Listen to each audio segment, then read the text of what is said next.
everyone, it's Ashley from Yoga for That. I'm here today to talk to you about finding your authentic teaching voice. Now I'm going to talk from a yoga perspective because that's how I teach, but you can use these tools in any form of teaching. So whether it's a fitness class, if you teach in high school, any class that you're teaching someone something.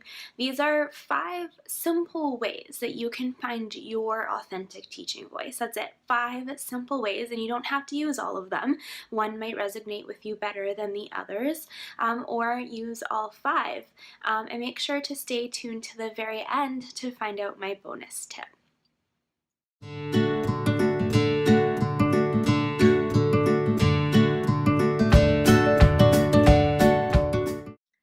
Step number 1, teach what you know. Don't try to know everything. Eventually, one day you might know everything, but if you stick with what you know, you're going to teach someone something.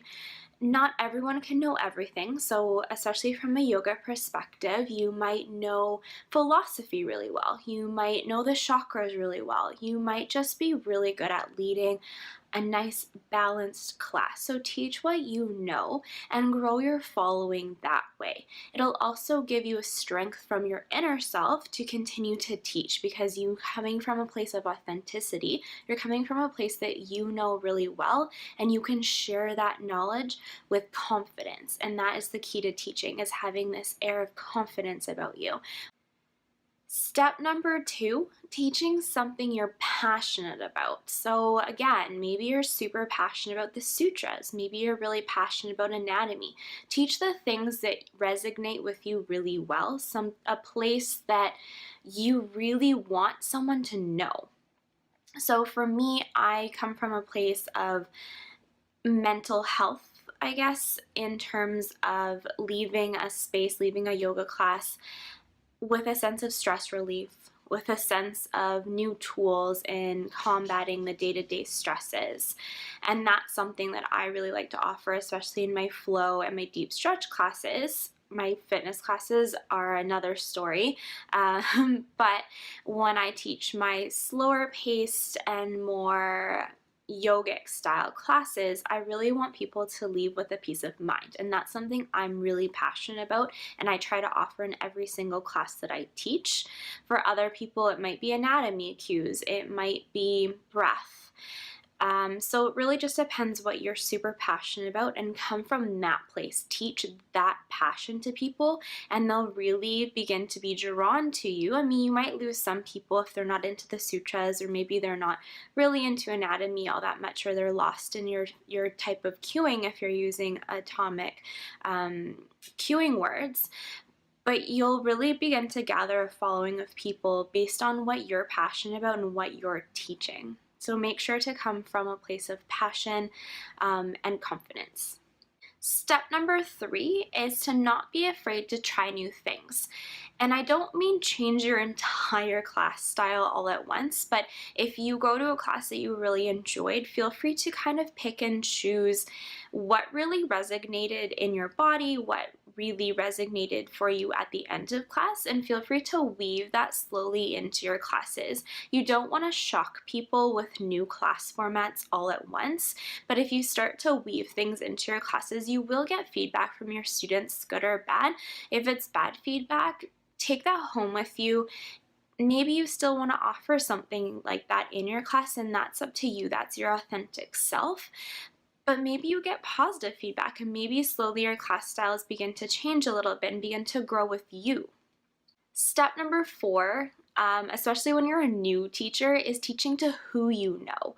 So pick a group of friends, or if you're subbing at a new studio, maybe invite one of your best friends or a family member to come out to that studio, just so you have a familiar face, and teach to that person. And I don't mean directly making eye contact with them or only giving cues to them, but when you're feeling a little bit nervous, if you feel you've lost your space, maybe look over to them, a little bit of a familiar face to kind of give you a nod forward so you can continue on with your class.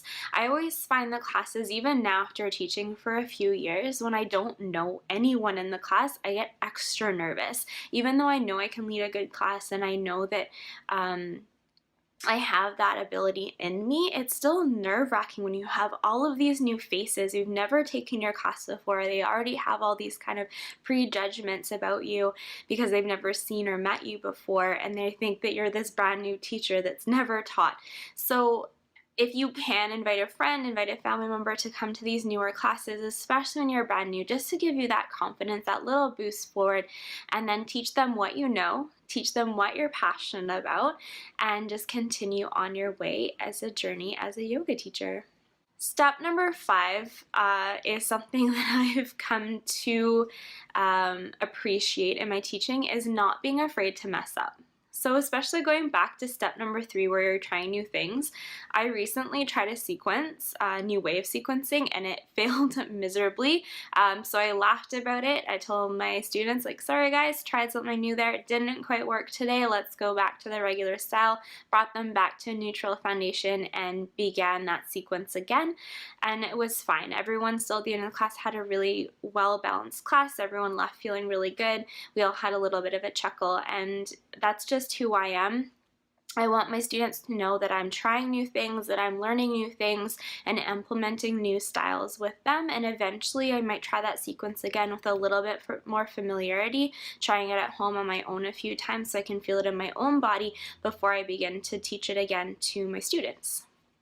On to your bonus tip. So your bonus tip today is to continue learning. So no matter what it is, I am speaking from a yoga perspective as a yoga teacher, but whether you're an English professor or you're teaching people how to build cars, continuing to learn in your industry. So right now I'm working towards my 500-hour yoga teacher training credentials, as some of you already know.